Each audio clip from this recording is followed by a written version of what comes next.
We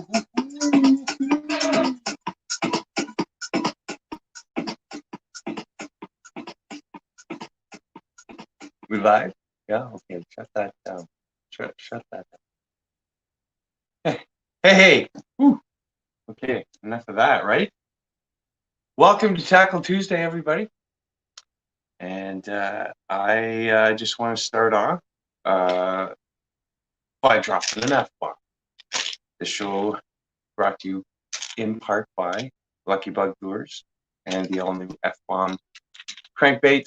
Get it now at luckybuglures.com, and be sure when you're checking out, use my promo code thanks to Ben. That's the number 2, thanks to Ben at luckybuglures.com when you check out, and you're going to save 15% off. You're probably wondering why.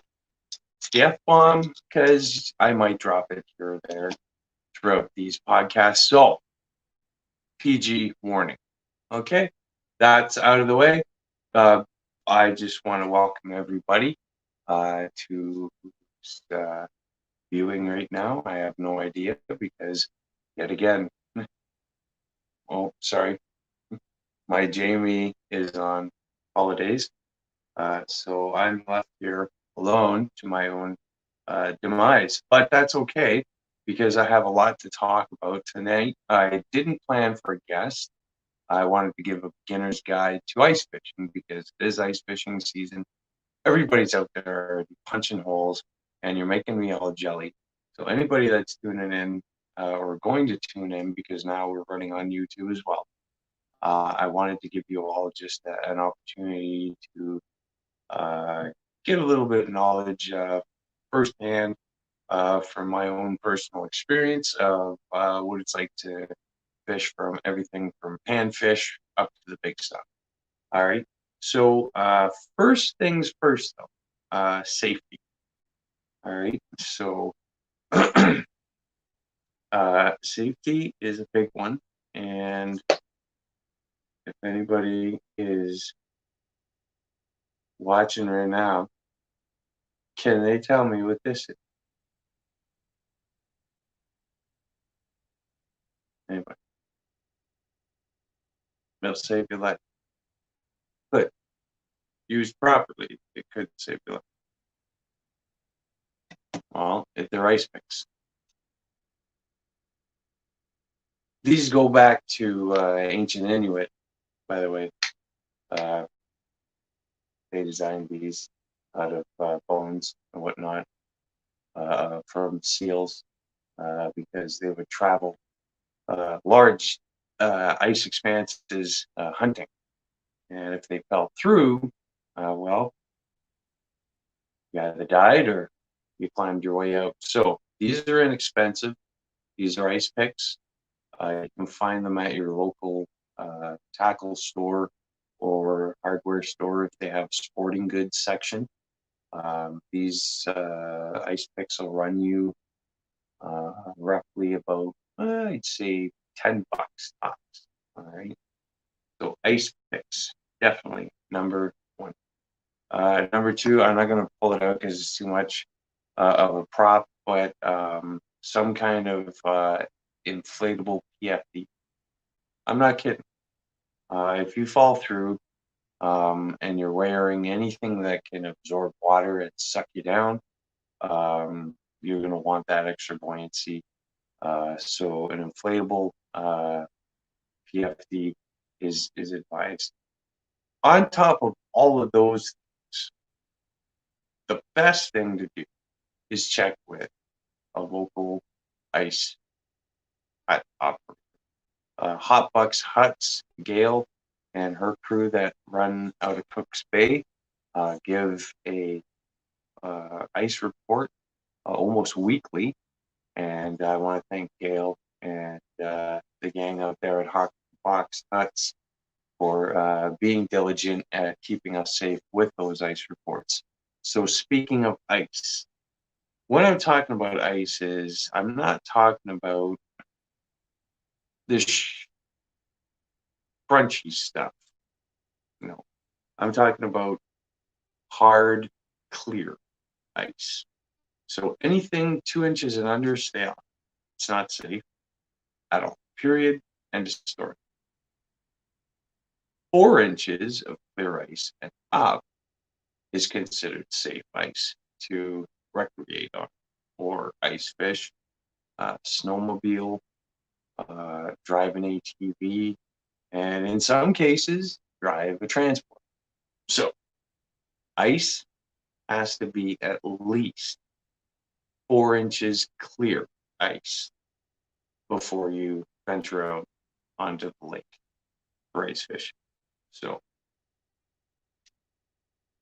if you already are ready, you don't have to worry about being ready.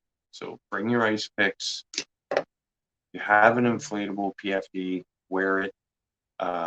It's not, there's suits, floater suits that are insulated that you can purchase. Helly Hansen, in fact, makes floater suits specifically for these types of activities.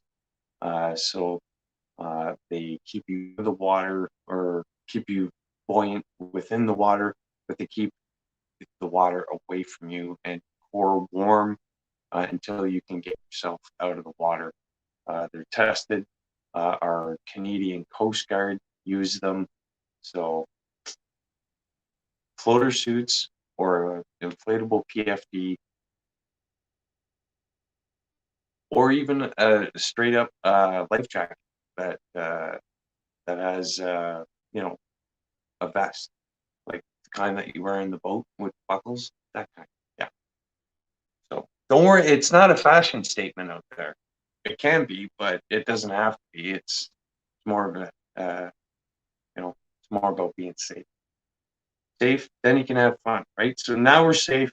Now let's get into the nitty gritty stuff. Where do we start? Reels. Let's start there. There's a few different kinds. If anybody's, I don't even know where my comments are.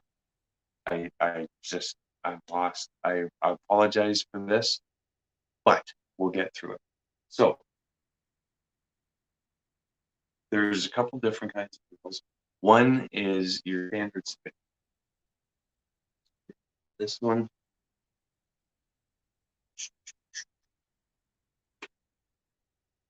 Oh, wow. I think this is a custom rod. It is, too. I can't remember which one, but or who or what, but it's a custom rod. Anyway, aside from that, this is your typical spinning. All right. The handy thing about this is, depending if you're left-handed or right-handed, you can usually take off this end cap screw and switch the handles left or right. I'm not going to do that right now because this is set up for me and me only. So, always ask a qualified retail salesman to assist you with your reels and choosing one. So that's a spinning reel. It's just like the kind that you would use for freshwater fish. All right. We'll get back to the rod later. So spinning reel, and believe it or not, there's people there that will use bait cast reels, or inline, or sorry, not inline, level one. Maybe not something this big, but this is what I'm talking. It's a level one reel. All right, get into that. For anybody tuning in right now, we're talking about ice fishing beginner's guide. All right, we covered safety. We're talking about reels now. This is an inline reel. Looks like a fly reel. Oh, look at that! It's a lucky bug. And yes, you can actually use these little dingo bugs. That's what this is, for ice fishing. as a drop shot rig. You can drop shot this little guy down into the abyss, as it were, and just glide down, and you just jig away, and eventually Mr. Perch or Mr. Pike will come along and smash it. Just want to give a shout out to the Huntley experience out there, and I believe, forgive me, it's been a while. I want to say Saskatchewan. They're big. They're part of the Lucky Bug family, and they fish with the Bingo Bug and the Zombie Max through the ice for pike. Very successful. So that is an inline reel. It's like a freewheel, so you gotta be careful. This one has a clicker. I'll just disengage that. You can hear that. So that's actually letting line out that clicker. So when a fish strikes, this is in the wrong position. Who rigged this up? Keith, did you mess with my ice fishing stuff last time we were out? Anyway, so yeah, make sure you got it going the right way. Otherwise, you could have a problem. I don't know why that's really. Yeah, I do have it going the wrong way. I'll have to fix that after this podcast. Anyways, so freewheel or inline or flywheel reel style for ice fishing. These ones are nice too. They're ergonomic. There's a little bit of, sorry for the hand, but you can actually grab the whole reel if need be for extra control, and rest the butt of your hand there. Basically, when you're ice fishing, the most contact you want to make with the rod if possible, you want to feel those subtle bites, because perch and whitefish, especially when the bite's hard and they're finicky, you want something that'll register the vibration throughout the shaft of the rod to your hand, so you go, oh, that was a fish. So that style reel, good as well. Spinning reel. Augers. This one, I'm pretty sure there's a couple guys that have ice fished with before that can agree that if you don't drill a big enough hole, you're just going to kick yourself in the ass later. So generally, rule of thumb, drill a 6-inch hole, and that'll get you through most sticky situations. 6 to 8 inch, that's generally, that's what's coming out of the ice. So moving forward on the top of Augers, get yourself one of these. This is, I call this an auger saver.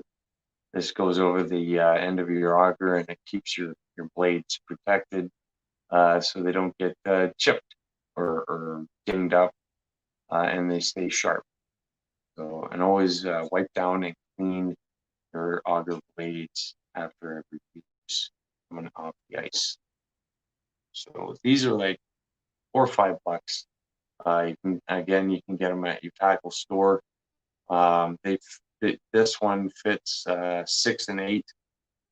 They come in a smaller 2 and 4 size as well. So handy, save you money, because those blades are expensive. Don't get yourself. So augers, rods, reels, augers. Moving forward, beginner's guide again. There's there's a lot of accessories that go along with ice fishing. Some of them handy, some of them not so handy. Guys that sit on a bucket, they can agree that one of these little guys is handy. This is just your simple rod holder, clips on your bucket, and you can rest your rod in there and to something else. Very handy, inexpensive, clips right over your bucket, and you want to see if I can this corner. I'm doing it wrong. I'm doing it right. Can't remember. It's been that long. Somebody take me ice fishing. Anyways, something like that. So not like that because that would come right out of there. I don't know. It'd take a big fish because most of the time I don't use this. So, but these are handy. If you need to put your rod down, put in one of these. Little rod clip accessory. And then we have tip ups. Those come in a variety. This is an X frame tip up. There's the reel there. I use these primarily for running live bait rigs for lake trout. So I'm not going to open it up. Anybody that knows anything about X frames, you know that it's just a simple. Well, I guess I could open it up. Hang on here. Are you gonna work with me? I'm probably going the wrong way. I'm going the wrong way. Nope. Come on. There we go. Why won't you open? Oh, there we go.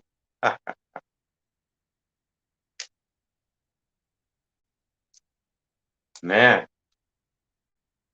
whose innovation is this? This is not done right.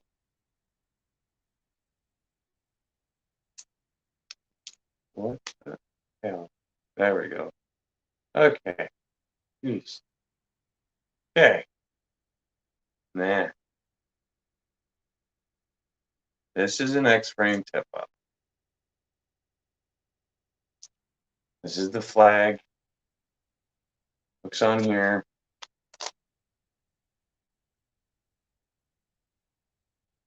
And as this turns, this is under the water. This hook is away. And as this turns and the fish strikes,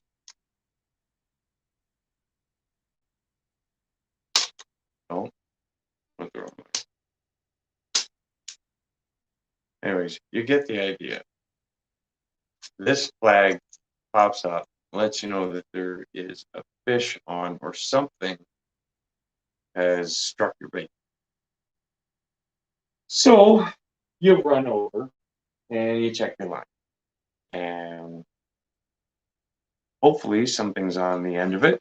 If not, you reset, fire your bait back down, check your bait, check the hooks, send it back down, and wait for the flag to pop off. So those are tip-ups. The other style of tip-up is similar to that.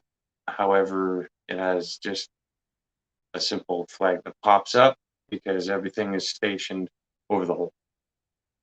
Not like an X-ray. Moving forward to the tackle part of Tackle Tuesday.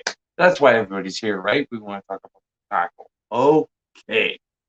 So, hooks are a big deal.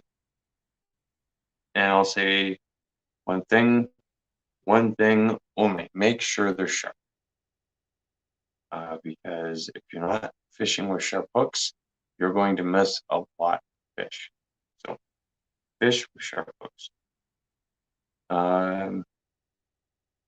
Hopefully,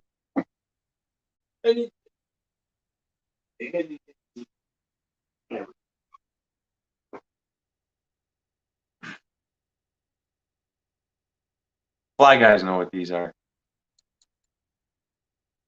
Trout guys. Okay.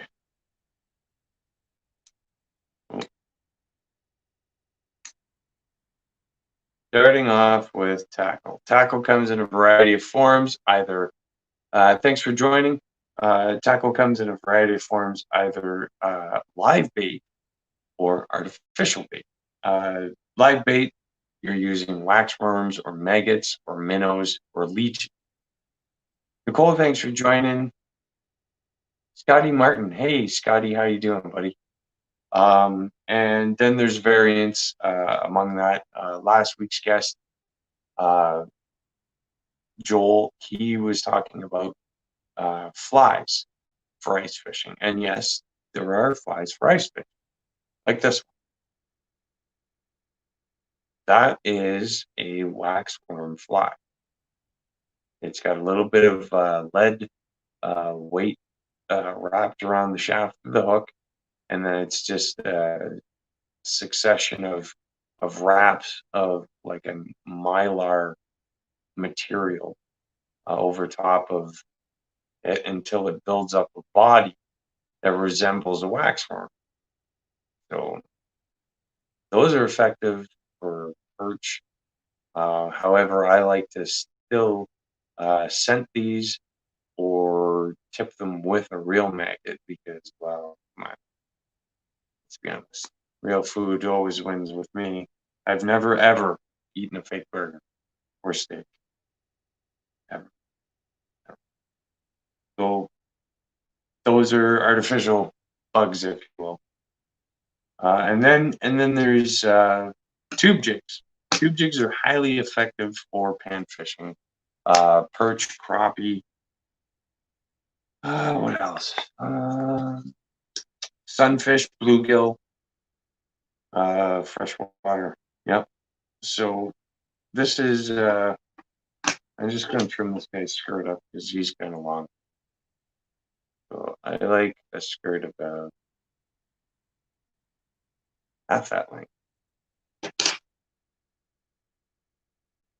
Why? So to get the point. No.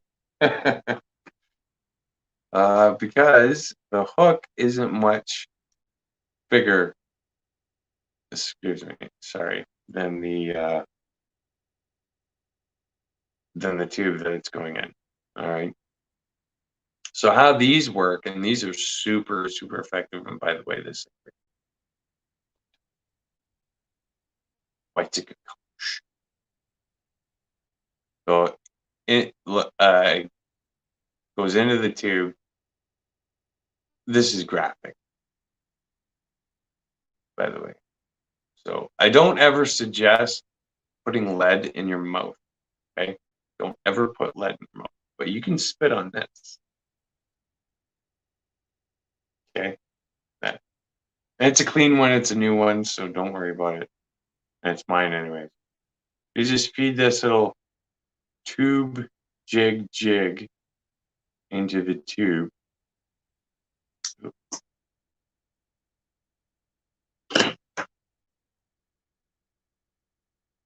Try doing this when it's cold and you don't have an ice hut.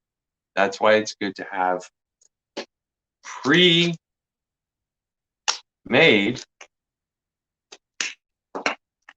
tube jigs like these. And another good color as well is this one here.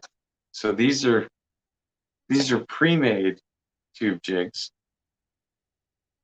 That almost worked perfectly there. So those are pre-made tube jigs, and again, very effective for panfish, bluegill, crappie, perch. And these are lip rippers, by the way, and you can check them out online at liprippers.com. That's with a Z, not an X. So, but yeah, these guys come with a little trailer. I don't know if you can see that trailer. This is a little trailer that's attached inside already to the tube jigs. So kind of just a little extra something to, that little extra vibration that catches the fish's eye and makes them want to eat it. So tube jigs, highly effective, and yes, orange is another color. That's good. We talked about that color last week for anybody that was listening. Moving forward. Whew. Hard to do it without a gas. It really is. I'm just gonna take a drink. Hold please.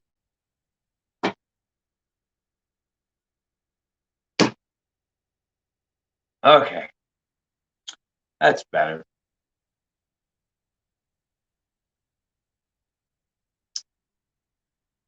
Then there's really, really, really small stuff. And the small stuff is generally for really finicky kind of fish. But it's got to be super sharp. This guy is super tiny. He's like, here's my thumb. He's just super, super tiny, but he's super sharp. And when the bite's tough, I find this small bait like that with a minnow, tip it with a live minnow, and the lighter the weight allows the live bait to move on its own. And we'll get into rigging live bait in a little animated series coming up. We're working on, so stay tuned for that. Because when you're rigging live bait, you can either dead rig it and kill it and just sit there and jig away at a dead minnow, or you can rig it in such a way that it allows it to swim around, somewhat immobilized, but at the same time free to move here and there within the length of line that you've let out. Big thing about tube jig fishing and stuff like this is you want to make bottom contact. You want to let this guy sink. You'll see your line bounce. You'll see just the slightest, if you're watching and paying attention, you'll see the slightest little bounce when this guy hits the ground. If you're using the right line, weight, and sensitivity rod. It is honestly, it sounds like a lot of science, and it sounds a lot of yeah, a lot of science, but balancing it all out and having somebody that can attend to getting you set up at the counter helps. So balance rod, balance reel, and then stuff like this, when it hits the bottom, you feel it and you're like, oh, okay, now I got to bring it up a little bit. And I generally like to bring it up at least a foot off the bottom. And then that way, that gives you an opportunity to send that down. That within that foot, you can cover that area of space for the jig, for the fish to go, oh, there's something over there. And they move in and boom, you're under fish. So that's that for that one. Then there's stuff like this, which I used to get into. I don't fish it a lot, but they're very, very effective. And up north, especially like little Cleos, or not little Cleos, sorry, Meps and whatnot. But next week's guest, Scott McGill, he's going to be coming in, and he's actually helping support the folks down at Rapella. And this is what's called a Blue Fox Vibrix. And it's a bell weight. I don't know if you can see that. It's a bell weight. You see that little? That's exactly what happened on the way down. that's just spinning, and it's making a water disruption. And every time you jig it, it rings a bell basically, and it flutters and whatnot. I'm going to be getting some underwater footage of all these different kinds of baits and how they react in the water for you later during this season here. We still have, well, this is 5, so we still got 7 to go. Next week, like I said, we're still going to be going on. So that's a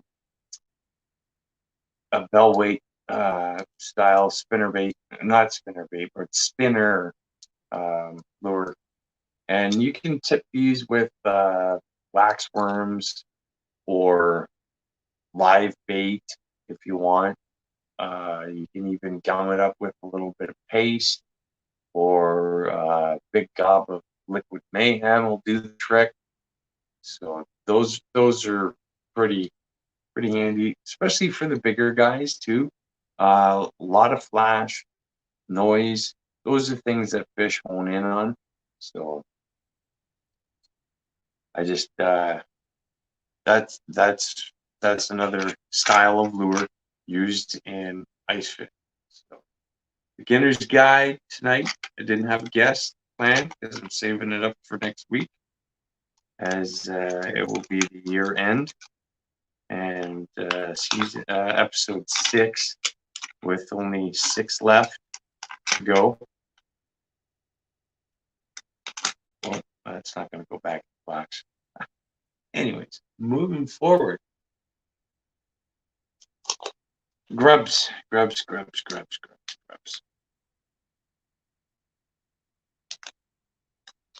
Everybody knows about grubs, right?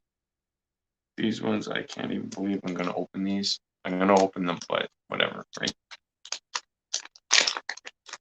Nicole, thanks for watching. And anyways, this is some good old stink bait. I don't have a jig per se that I can put this on in front of me at the moment. However, this is replicating a grub. And what you would want to do is rig it with probably a 1/4 ounce jig, or even maybe an 1/8 ounce jig, and fire that down the hole and see what comes to bite. Probably get a lake trout on this. Whitefish will actually hone in on one of those. I don't know, how long's power bait been going on? Dave, how long has this stuff been around, buddy? Still stinks. The same smell. It's the same smell. I wash my hands.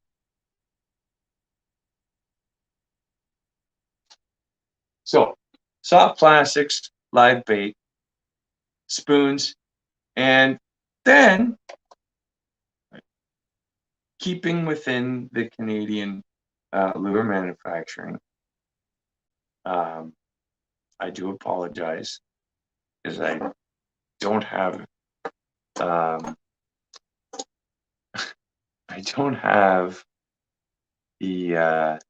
package in front of me. However, this was given to me at my first or second ice fishing expo. Canadian manufacturer.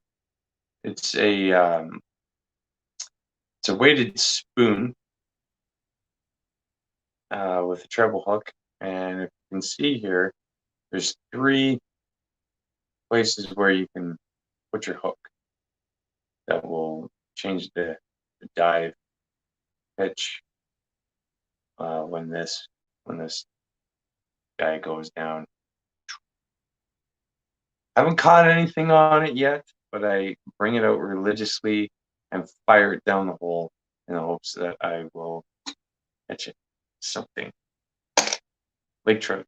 That's what I really want. I want to pull out a lake trout or walleye. So if anybody wants to go lake trout or walleye fishing with me, let me know after this one, and we'll make it happen, because I think that would be a lot of What else? Oh, yes. Here we go. Accessories, accessories, accessories. Bingo bug. Oh, a lot of bingo bugs.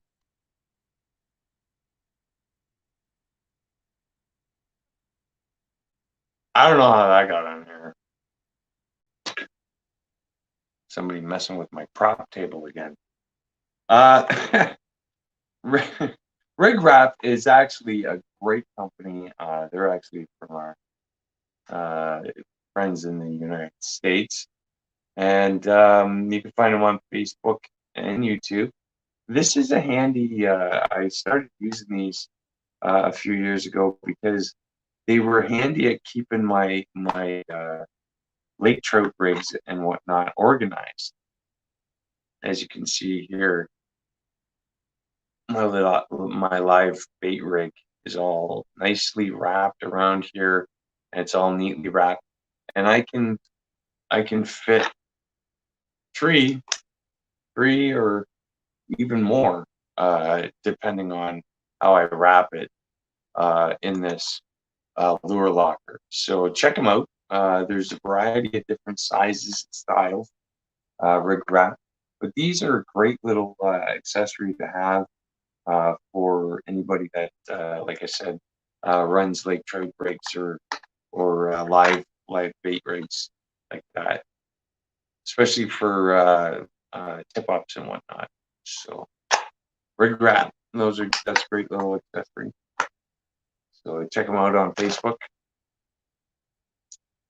Another accessory that a lot of people don't take into consideration is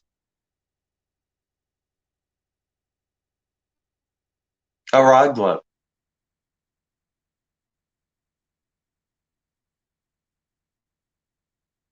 And you can find these at therodglove.com.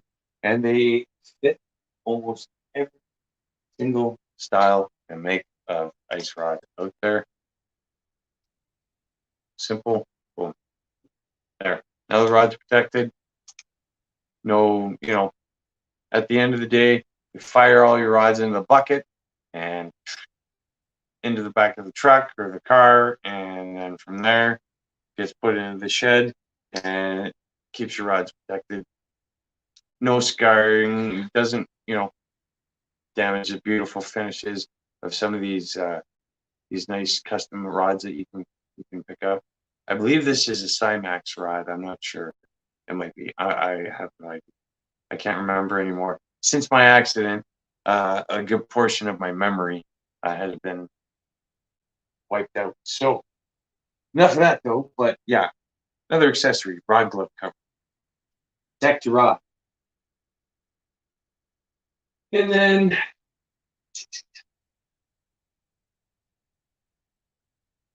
no, what's this?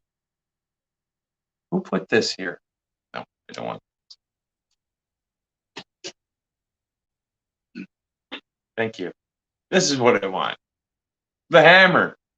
This is actually a Rapala hammer. You can find them at Rapala.com, and it's part of their ice series. And this is actually a great tool to have on the ice because you can bang your stakes in for your ice hut, the stake in your ice hut, and it's got a pretty aggressive. I'll hold that up there. It's got a pretty aggressive claw, which isn't a claw because there's no nails on the ice to remove, right? And then it also has another aggressive chipping, and so another useful tool out on the ice for making the hole bigger if need be, for also putting in the stakes in your ice hut. So check it out, Rapala Ice Series. All right, and I'm pretty sure I covered.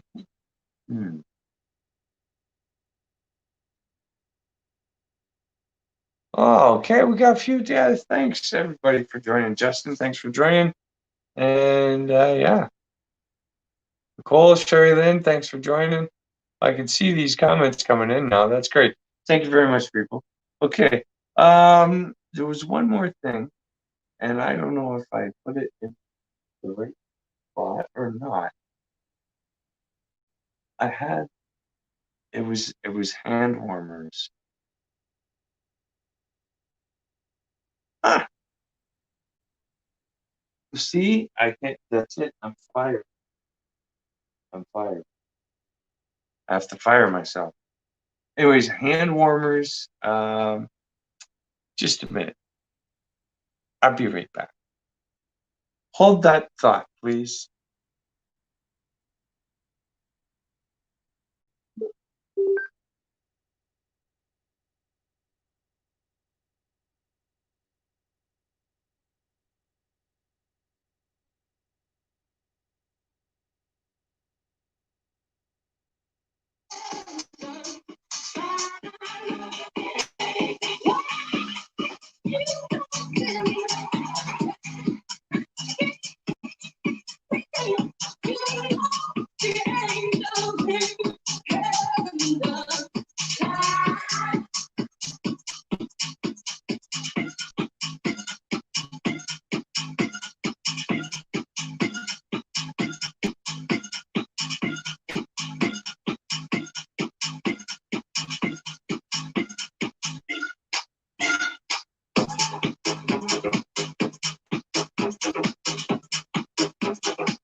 Ah, thought you lost me there, didn't you?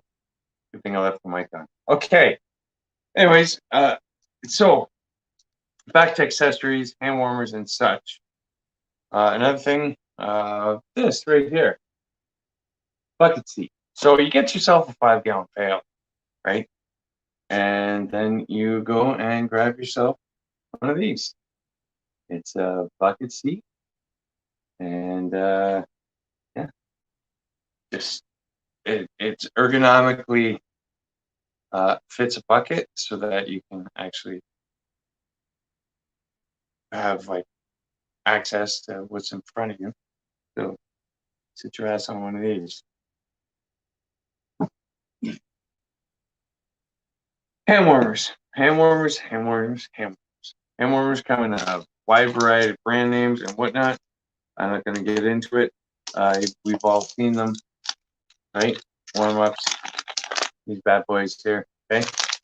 And then there's other ones that are really nice, like this one. This one's actually a Zippo hand warmer. And if anybody's familiar with these, you fill it up and light it, put the lid on, and Bob's your uncle. It's just that magic. And you can put it in your pocket and keep your hands warm. And yeah, great little handy little. That's it. Oof. That's all there is to it. Little hand warmer from Zippo. Don't need anything super fantastic like that, because these guys, you know, they do the trick just as well. So pack these for sure. You can stick them in your boots, and you can stick them in your gloves. So yeah, have extra. They're cheap, inexpensive. The last thing it's too big of a prop, so I'm not going to bring it out. Is a piece of foam. You know the not the playground, but playroom foam that interlocks. Get yourself a few pieces of that. When you get your ice hut over top of yourself, build yourself a floor, and trust me, that little bit of insulation will make a whole lot of difference for transferring cold into your feet, because there's nothing worse than being on the ice. And trust me, I've been out there long enough, and you get cold feet, and it just starts ruining the trip. So, warm feet, warm hands, happy fisherman always. Okay, so that's pretty much it for tonight. A 45-minute show as opposed to an hour. This has been your beginner guide to ice fishing. If you have any questions, by all means, drop me a line. I'll be happy to answer them in the comment section below. Catch this on YouTube live now or simulcast later. Or is that right? Simulcast? Yeah. Either way. It's going to pop up on YouTube later and within 24 hours. Thanks, Tubby Guys Outdoors, for joining. I appreciate it. It's all good, man. Just a beginner guide to ice fishing. You can see it on YouTube there probably tomorrow. So, but be safe. Remember, 4 inches of clear ice. And then go from there. Check with your ice hut guide operators for ice reports before heading out. Like our friends at Hotbox Huts, give Gail a call at Hotbox Huts before heading out to Cooks Bay. She'll give you the 411 on what's going on out there. And again, make sure you have these. These will save your life if you know how to use them. And it's as simple as having them around your neck when you go out onto the ice, and just, and then if you fall through, you have them there, and guess what? These float up. Oh, and to remind you, hey, I'm here. Grab onto me, and you grab onto them, and you're like, oh my god, and okay, so get these. All right. I did that wrong. I looked ridiculous, but whatever. So, safety, all right, warmth, and last but not least, have a Merry Christmas, because this is the last time you see me till next week. And I wish everybody a Merry Christmas.